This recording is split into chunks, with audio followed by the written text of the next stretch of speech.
Hi, so I want to talk about quite a sensitive topic today. I want to talk about the Rupert Lowe inquiry because it's been going around a lot on social media, and there's a lot of quite outrageous, horrific and upsetting claims made in the report. Now, this is something that is really hard to talk about because it means a lot to a lot of people who have suffered at the hands of abusers, particularly systematic abuse. So, if you're going to find this triggering, please don't watch it. But it's really important that we do have this conversation, because what Rupert Lowe and his pals are doing, in my mind, is tantamount to abusing these victims all over again by weaponising their trauma to try and push their Nazi agenda. Now, when you look at the inquiry, we all know that sadly there is horrific, systematic abuse of children, of young girls and of women happening in this country and happening all around the world. The people to blame for that are largely men, abusers, perverts, paedophiles and rapists. And it is our duty as a society to do everything we can to stamp that out and to support the victims who suffered at the hands of abusers. I myself, as a nurse, have worked with survivors of systematic abuse, and it is heartbreaking. Now, the thing that Rupert Lowe and his inquiry does, first and foremost, is that they set out to prove a specific point. That is not a neutral, unbiased inquiry. They have set out to try and demonise a specific group of people, the Muslim community. They are funded by extremist white supremacists. That's where their money comes from, and that was the aim of this. The aim of this was never to support young women and children. The aim of this was never to learn lessons and stop it happening again. The aim was always to demonise Asian Muslim communities, which, like I say, is just abusing those poor victims all over again, and also spreading more hate into the world.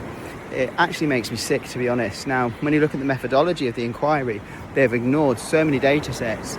They have included absolute unfounded claims, such as that 250,000 number, which was actually first said in 2018 in Parliament, when somebody was saying that if you were to extrapolate one certain data set back across time, it would be 250,000. That's not how data works. It's not been tested, and it's completely unfounded. It's also excluded specific voices. This week we've heard survivors saying that halfway through the process they were shut out because they were not white British and their abusers were not Asian. This has been selective right from the off. This has been about causing more harm and more pain in our society, in this world, and that is something that Rupert Lowe and his pals should be deeply, deeply ashamed of. This man is a multimillionaire who is backed by far-right extremists who is trying to use the trauma of women and girls to forward his own political career and ideology. There is nothing sicker, there is nothing more desperate, and there is nothing more disgusting than that. And you've just got to look at the people who are supporting him, like Elon Musk and other far-right Nazis who are forwarding this horrific, misleading agenda in order to cause pain and hurt. They ask why the media isn't picking it up, and the reason is because it's bogus and nonsense. It's not independent.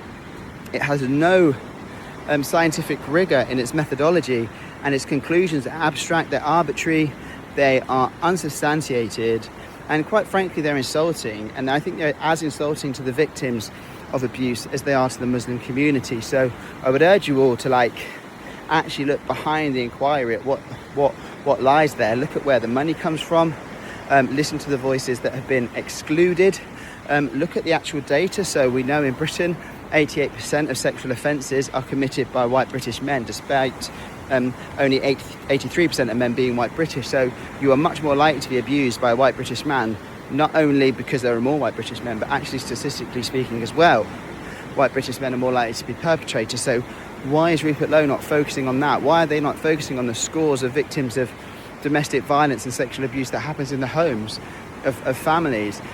Abuse is not of any one particular religion or race. There are abusers who are white, there are abusers who are brown, black. There's been horrific abuse in the Christian church. There's been abuse in care homes right across Britain.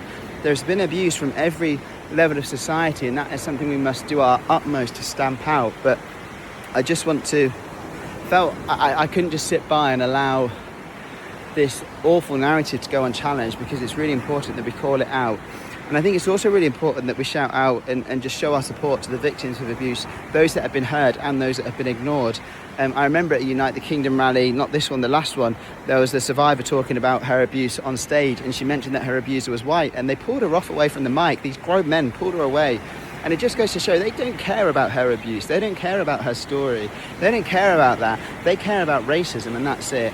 And it breaks my heart, and it's disgusting, and it has to stop. So, you know, we need to have a sensible conversation about this. We need to talk about it sensitively, and we need to call out the absolute vile hatred from people like Rupert Lowe.